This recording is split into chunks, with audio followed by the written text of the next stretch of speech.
Hello students, welcome to my YouTube channel B Ed classes bachelor of education में आपका हार्दिक स्वागत है, अभिनंदन है। स्टूडेंट्स, इसके पहले वीडियोस में हमने देखा स्किनर और थॉर्नडाइक थ्योरी को। अब आज हम देखने जा रहे हैं, पढ़ने जा रहे हैं कंसेप्ट ऑफ लर्निंग, कि लर्निंग का कंसेप्ट क्या कहता है या लर्निंग की अवधारणा से हम अवगत होने का प्रयास करते हैं। Learning is modification of behaviour through experiences and training. Learning क्या है? एक मॉडिफिकेशन, एक सुधार है, आपके व्यवहार में एक संशोधन है जो केवल और केवल अनुभव और ट्रेनिंग अर्थात प्रशिक्षण के दौरान आता है। अनुभव और ट्रेनिंग से ही आता है।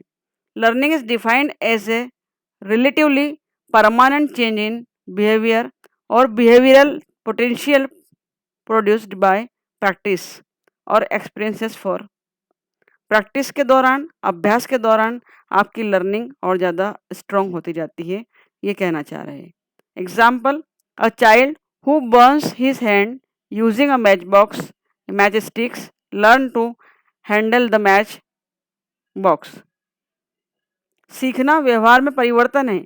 अनुभव से मनुष्य जीवन भर सीखता है, जो कि सार्वभौमिक और निरंतर चलता है। बालक को जन्म के कुछ समय बाद से ही अपने वातावरण से कुछ ना कुछ सीखने को मिल जाता है। पहली बार आग को देखकर बालक उसे छू लेता है और जल जाता है, फलस्वरूप उसे एक नया अनुभव होता है। अतः जब वह आग को फिर देखता है तब उसके प्रति उसकी प्रतिक्रिया भिन्न होती है। अनुभव ने उसे आग को ना छूना सिखा दिया, अर्थात उसके व्यवहार में परिवर्तन हो गया। पहला व्यवहार खेलने और पकड़ने का था, दूसरा परिवर्तित व्यवहार है ना पकड़ने का। व्यवहार में जलन, पीड़ा का अनुभव भी जुड़ गया, जिससे उसके पहले वाले व्यवहार में परिवर्तन आ गया। यहाँ बाद का व्यवहार उद्दीपन, स्टिमुलस तथा अनुक्रिया से प्रभावित है। स्टूडेंट्स,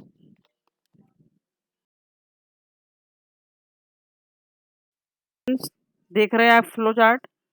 हम बात कर रहे हैं एक्सपीरियंस, अनुभव। अनुभव जब आया तो उसके रिस्पॉन्स में, उसकी अनुक्रिया में परिवर्तन आ गया। यहाँ हम अनुभव, अनुक्रिया और लर्निंग की बात कर रहे हैं, जिसे हम एक्सपीरियंस, रिस्पॉन्स और लर्निंग से जोड़ रहे हैं। और फिर हमारे बिहेवियर में चेंज आता है।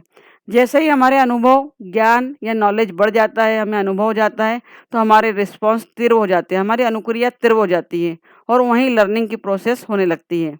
और जब लर्निंग की प्रोसेस होने लगती है तो देख रहे हैं आप कि बिहेवियर चेंज होने लगता है हमारा। अर्थात यहाँ कहना चाह रहे हैं कि जब एक बालक या एक विद्यार्थी सीख जाता है किसी भी नई चीज़ को करना या किसी भी वस्तु का, व्यक्ति का उसे ज्ञान हो जाता है, तो उसके बिहेवियर में परिवर्तन आता है। पहले से उसका बिहेवियर चेंज हो जाता है, अर्थात पहले से उसके व्यवहार में परिवर्तन आता है, एक सकारात्मक सुधार आता है और वहीं हमारी लर्निंग शुरू हो जाती है। देखिए स्टूडेंट्स, हमने लिखा है लर्निंग, बिहेवियर, स्टिमुलस और रिस्पॉन्स। दो बातों पर आपका अधिगम या आपका अधिगम व्यवहार निर्भर करता है, जो है स्टिमुलस और रिस्पॉन्स। आपके पास अगर स्टिमुलस है, कोई उद्देश्य है, कोई पर्पस है, तो आपकी अनुक्रिया तीव्र होगी, अर्थात सीखने के लिए आप तीव्रता से काम करोगे।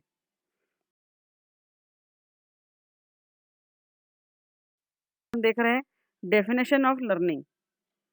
डेफिनेशन में देख सकते हैं, according to Skinner, learning is process further coordination in the behaviour. Learning क्या है? लर्निंग अर्थात सीखना, सीखना व्यवहार में उत्तरोत्तर सामंजस्य की प्रक्रिया है। अर्थात व्यक्ति धीरे धीरे वातावरण के साथ तालमेल बैठाना सीख जाता है। उसे ही स्किनर महोदय ने कहा है कि learning is a further coordination in the behaviour. अब हम देख रहे हैं according to Gates, learning is the modification of behaviour through experiences and training. कि आपकी लर्निंग में, आपके व्यवहार में जो सुधार आता है वो सिर्फ और सिर्फ अनुभव और प्रशिक्षण के दौरान ही आता है। ये है लर्निंग ऑफ डेफिनेशन।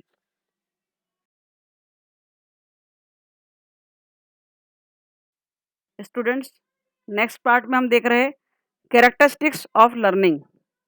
आइए हम देखते हैं characteristics of learning according to Yoakum and Simpson. Learning is life long process. First point में हमने कहा है कि लर्निंग क्या है? लर्निंग एक लाइफ लॉन्ग प्रोसेस है, अर्थात जीवन पर्यंत चलने वाली प्रक्रिया है। एक ऐसी प्रक्रिया जो शिशु जन्म के उपरांत से ही किसी न किसी रूप में अपने वातावरण से, अपने अभियोजन द्वारा करना आरंभ कर देता है। वातावरण से अभियोजन करने के लिए उसे अनेक नवीन व्यवहारों, क्रियाओं या भाषा, उठने बैठने के तरीकों, रहन सहन तथा रीति रिवाजों को सीखना पड़ता है। इस प्रकार लर्निंग क्या है? एक लाइफ लॉन्ग प्रोसेस है जिसके दौरान कंटिन्यूस प्रोसेस चलती है। लगातार हम कुछ ना कुछ सीखते हैं, क्योंकि यह विशाल जगत अपनी आश्चर्यजनक वस्तुओं, क्रियाओं एवं ज्ञान के भंडार के द्वारा मानव के समक्ष कुछ न कुछ सीखने के लिए नवीनता या नॉवेल्टी प्रस्तुत करता है। कहा गया है कि लर्निंग प्रोसेस जो है जीवन से मृत्यु पर्यंत चलती है। अर्थात अगर आप बाल्यावस्था में हैं, आप शिशु अवस्था में हैं या आप वृद्धावस्था में, किसी भी अवस्था में ये प्रोसेस रुकती नहीं है। सेकेंड पॉइंट है learning is change in behaviour. हम डेफिनेशन के दौरान देख चुके हैं कि लर्निंग क्या है, आपके बिहेवियर में चेंज है। पूर्व में आपका जो बिहेवियर था उससे थोड़ा सा परिवर्तन उसमें आता है। आप में चिड़चिड़ाहट है, आप में गुस्सा है, आप डिसिप्लिन नहीं है, तो लर्निंग के दौरान, शिक्षा के दौरान आपका बिहेवियर धीरे धीरे चेंज होता है। नेक्स्ट पॉइंट है learning is universal. Students, universal से तात्पर्य है सार्वभौमिक, कि सीखना सार्वभौमिक है। अर्थात केवल सीखने के लिए एक व्यक्ति, एक बालक, एक स्टूडेंट ही नहीं होता है। सीखने के लिए हम पशु पक्षी जंतुओं को भी सिखा सकते हैं। आप देखते हैं कि चिड़िया अपने घोंसले में जाकर अपने बच्चे को, नन्हे से बालक को दाना देती है मुंह में, लेकिन धीरे धीरे वो सिखाती भी है उसे कि कैसे उड़ना है और कैसे दाने को प्राप्त करना है। तो लर्निंग इज यूनिवर्सल, वो मानव के साथ साथ जीव जंतुओं में, कीड़े मकोड़ों में भी पाया जाता है। Learning is adjustment. Next point है कि लर्निंग इज एडजस्टमेंट।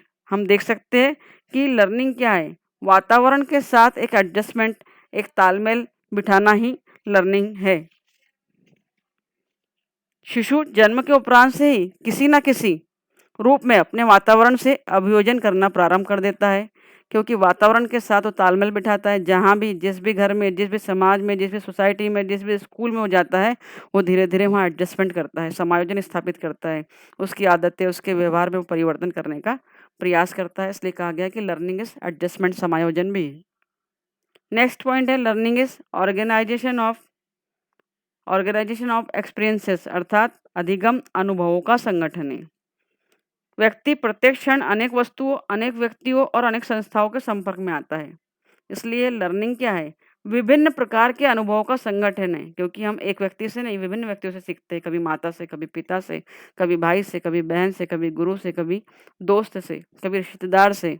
तो जब भी हम व्यक्तियों के संपर्क में, वस्तुओं के संपर्क में, संस्थाओं के संपर्क में आते हैं, तो हम अनुभव प्राप्त करते हैं और उस अनुभव से ही ज्ञान की ओर अग्रसर होते हैं। Learning is goal oriented. Next point है कि लर्निंग, सीखना जो है वो क्या है, लक्ष्य प्रधान होता है, पर्पसिव होता है। कि अगर आप लर्निंग कर रहे हैं, किसी भी व्यक्ति या वस्तु से संबंध में कोई थ्योरी सीखना चाह रहे हैं, कोई पढ़ना चाह रहे हैं, किसी कार्य को सीखना चाह रहे हैं, तो उसका एक उद्देश्य होना चाहिए। अर्थात अगर आपके पास उद्देश्य है कि मुझे नेट क्लियर करना है, मुझे पीएचडी क्लियर करना है, तो एक गोल है। जब आपके पास गोल है, स्टिमुलस है, तो आपकी जो लर्निंग होगी उसके लिए आप सारे एफर्ट्स लगा दोगे, सारे प्रयास करोगे। इसलिए कहा गया कि सीखना गोल ओरिएंटेड होता है। अगर गोल नहीं है तो आपकी लर्निंग असफल होगी, अनसक्सेस होगी। नेक्स्ट पॉइंट है लर्निंग इज इंटेलिजेंस। कहा गया है कि सीखना विवेकपूर्ण भी है या बुद्धिपूर्ण भी है। लर्निंग इज इंटेलिजेंस से तात्पर्य यहाँ है कि जैसे जैसे आप व्यक्ति को, वस्तुओं को या कार्यों को सीखते हैं, समझते हैं, ग्रहण करते हैं, वैसे वैसे आपकी बुद्धि तीव्र होती जाती है।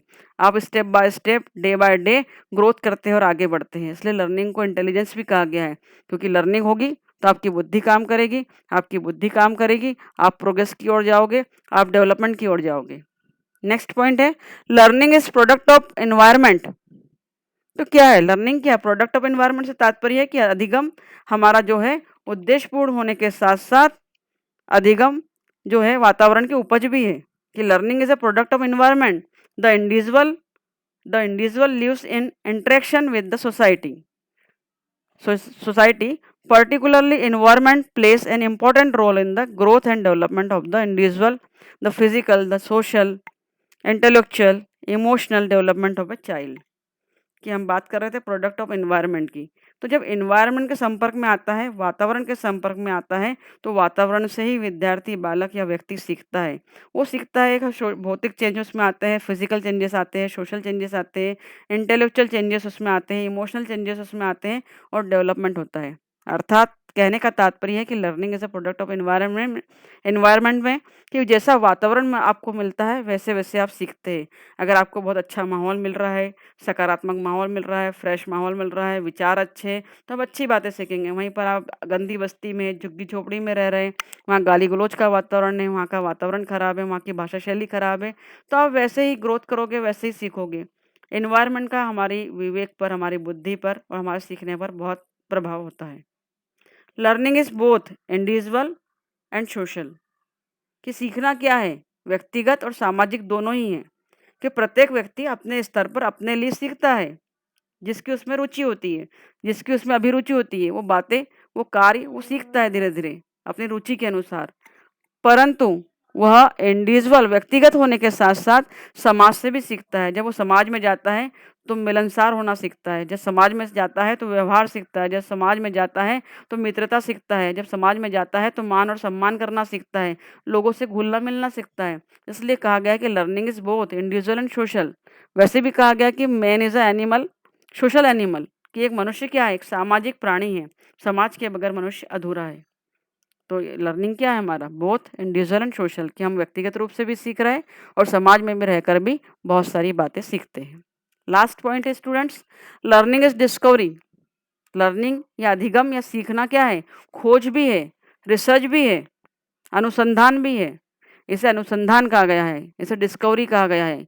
अनुसंधान इसलिए कहा गया है कि जब-जब हम कोई डिस्कवरी करते हैं, कोई नया प्रयोग करते हैं, कोई नया एक्सपेरिमेंट करते हैं, तो उसके दौरान भी धीरे-धीरे सीखते हैं। पहले जो हमारी प्रयास होते हैं वो त्रुटिपूर्ण होते हैं, परंतु अंतिम परिणाम पर हम सफलतापूर्वक एक निर्णय लेते हैं और उसे समाज में या वर्ल्ड में उसे बुक भेज देते हैं। जैसे कि हम बात कर सकते हैं ग्राहम बेल की। अलेक्जेंडर ग्राहम बेल ने डिस्कवरी की थी या आविष्कार किया था टेलीफ़ोन का। या हम बात करें चार्ल्स बेबेज की, बात करें कंप्यूटर के पिता। जब इन्होंने प्रयोग किया होगा तो प्रयोग के पहले बहुत सारी चीज़ें लर्निंग के दौरान अपनी गलतियाँ की होगी, त्रुटियाँ की होगी, बाद में अंतिम परिणाम पर पहुँचे होंगे और वो सीख गए होंगे कि फ़ोन का आविष्कार कैसे करना है, कैसा इंस्ट्रूमेंट होता है, क्या प्रयोग करना है। तो लर्निंग इज़ डिस्कवरी ऑल्सो।